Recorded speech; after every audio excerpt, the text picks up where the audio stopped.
There you go, bro. Cheers.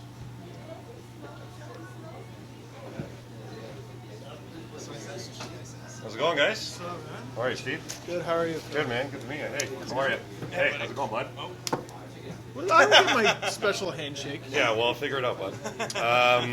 What are you guys having? Something amber. Amber? Amber. Gotcha. All right, bud. I'm not picky, surprise me. All right, man. Muskoka craft for you there. Works for me. There you go. I'll grab a Willie Dark. Willie? Yeah, thanks, sir. No worries. Willie. Cheers, bud. Cheers. All right, guys.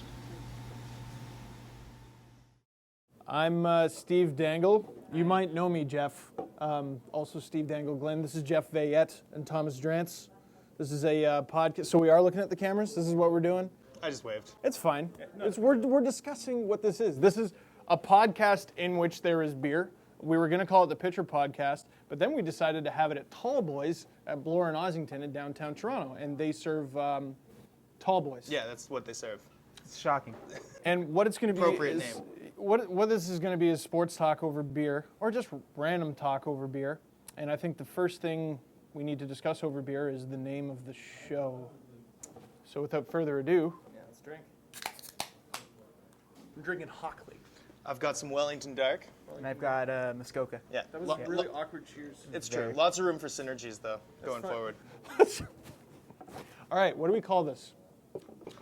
We might as well leave it open to a vote, but for now, it's the Tallboys Sports Podcast. How about that? Tallboys Sports Podcast. That's our operating name, but hopefully people will suggest better things for us. They can tweet at us. Yeah. Tallboys Podcast. I don't know. We'll figure it out. Well, yeah, whatever. All right, what do we want to talk about first? Do we Toronto because it's Toronto? Yeah, we gotta. I mean, this has got to be a Toronto sports podcast, I think. And even though I'm here and mostly write about the Canucks, I watch a lot of Leafs games, and it's hard not to be impressed with how they've played this season, and in particular Nazem Kadri.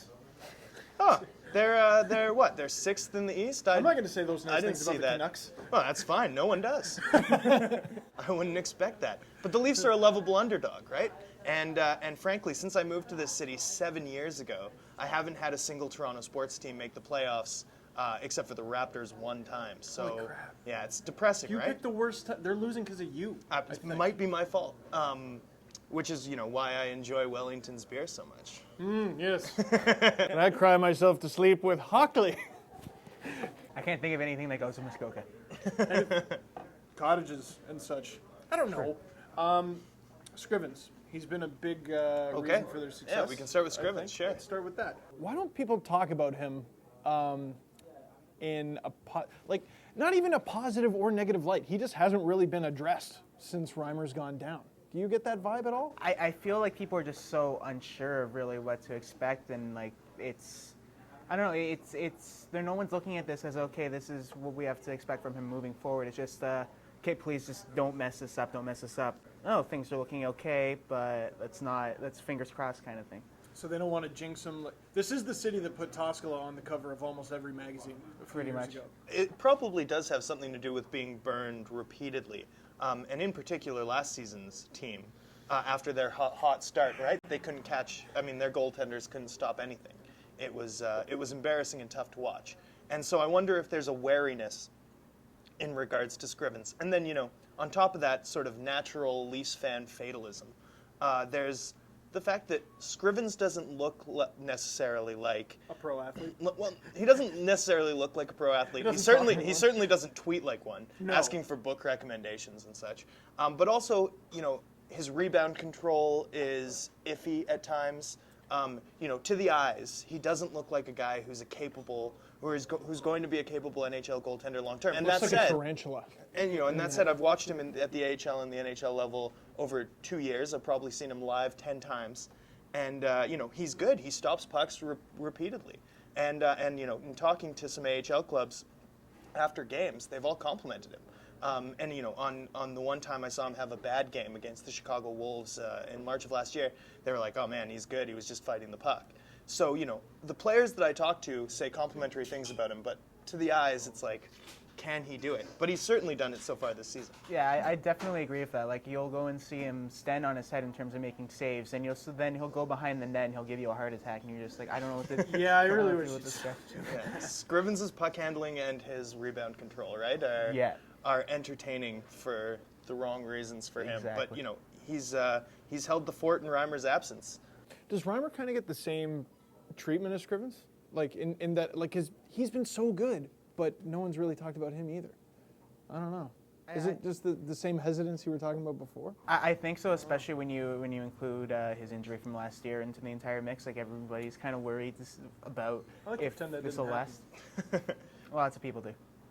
People are protective of Reimer, it seems to me. Toronto sports fans are He's so protective nice. of Reimer in a different way. Well, he's so nice, but also, during that the second half of the 2010-11 season, he was so good the 2010-11 season. He was so good that he was sort of embraced as this savior type, right? This guy who had all the intangibles that could maybe overcome what's noted as a slow glove hand and That was other the issues. title of a Toronto Star, like full spread on him. It was just called The Savior. Yeah, right. Big bold letters. I mean, I remember I was at the Capitals Leafs game where that Leafs team was ultimately eliminated from the I was there postseason, too. Yep. right? And I was at the there Boston game the night before. there was in particular a save on a Marcus Johansson breakaway, right? Where Scrivens was in the butterfly and sort of ditched out of it. Reimer, and sort of saved the doesn't puck. give him the credit. Saved the puck. Yeah, Reimer's hugely underappreciated. Anyway, I remember the chorus of Reimer, right? The Optimus Rhyme imagery over everything, right?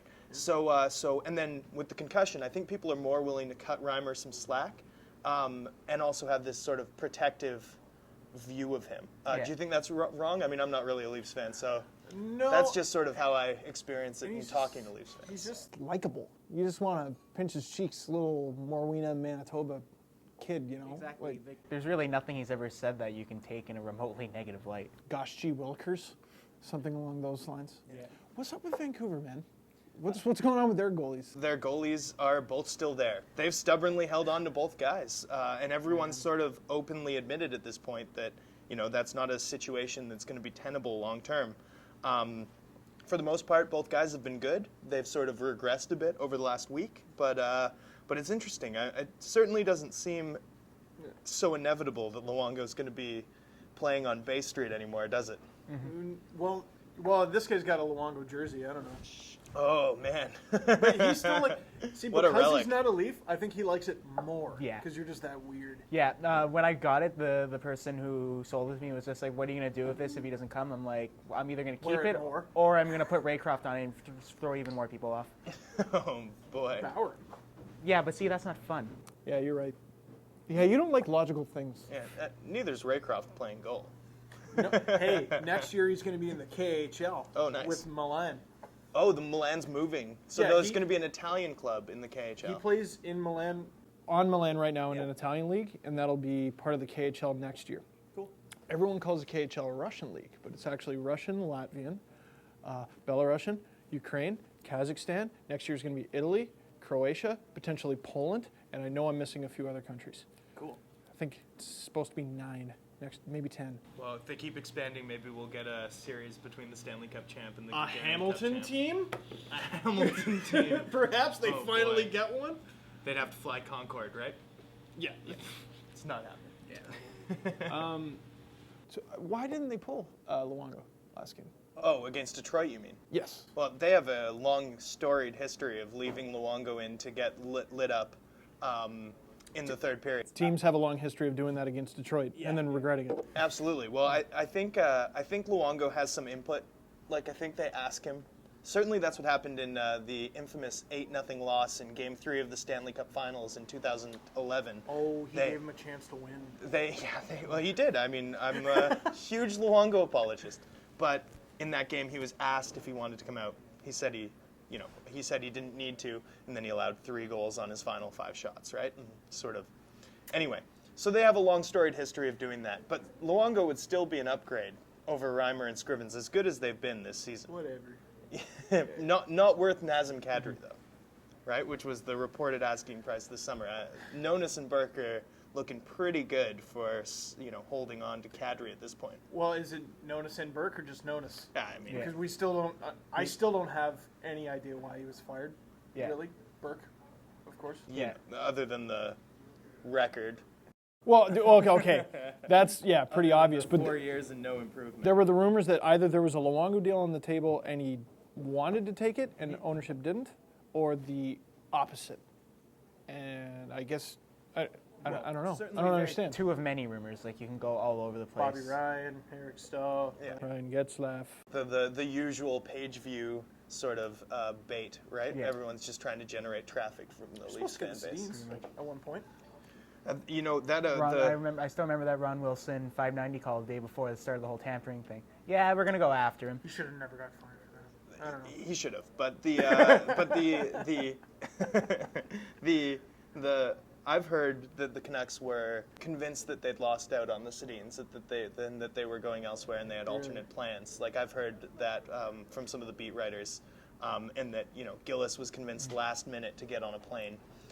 And ultimately secure the deal. Speaking of planes, Brian Burke going to Sweden that night, the night before, everyone said Jonas Gustafsson, but really he was already almost done in terms of his decision. Mm-hmm. I don't think Burke would have flown over to sign a maybe goalie. Well, Gustafsson at that point wasn't a maybe. He wasn't. Everyone wanted. That brings up a good point. How much tampering that just doesn't get talked about or reported goes on in the NHL? Nonstop, right? Yeah. Well, look at restricted free agents. You really believe that nobody really wants to make an offer sheet? Everyone's No, but you're allowed to talk to a restricted free agent. No, but you're not allowed to talk about them publicly, I mean, but you can meet with them. I mean in the sense that there's like almost like an internal tampering amongst the teams where you just don't do it. Oh, right, the collusion element. Exactly. Yeah, I mean, Ryan O'Reilly would improve 28 clubs in the NHL right now. I find it Everyone except Pittsburgh, pretty much. Find it really hard to They believe. could use the center. Yeah, they need another one. I find it really hard to believe, that no one would give up like a first and a third, which is what an offer sheet for O'Reilly would realistically That's it. be. Yeah. Now, okay, what would it have cost to nab Vanek a few years ago for that price? Because he would have been the other class up. 4 first. Right. Four Four first. first for Yeah. Thomas. That was back when $7 million was 4 first. I think now it's in the 2 first and a 2 first, second, and a third range because of the way the salary cap's gone up. Dropped it. Well, no, it's based off of salary cap percentage. So as the salary cap goes up, the number goes up. And at changes the every time, $7 million meant a lot more than $7 million does now. And so 7.1 million at the time was 4 first, and then when that didn't work, they went after Penner, which I think he was either Same first, player, second, or third, basically. or yeah. How excellent is it that that really one of the biggest mistakes of Darcy Regeer's tenure was keeping Vanek, right? Like, imagine having 4 Edmonton Oilers first-round picks. That Buffalo Sabres team would be loaded. Are you guys? I'm about out. Yeah, we should get another one. Another one? Yeah, let's. I'll get off camera though. Yeah, off camera. Okay. Off camera. Sounds like a plan. All right. This has been the beer podcast thingy. I don't know. We'll come up with something. I don't know. By next time. All right, another beer. Yeah, coming at you from Tallboys, Ossington and Bloor. Sure. All right, let's. I'm letting you take over. Yeah, let's drink more. Yeah, absolutely.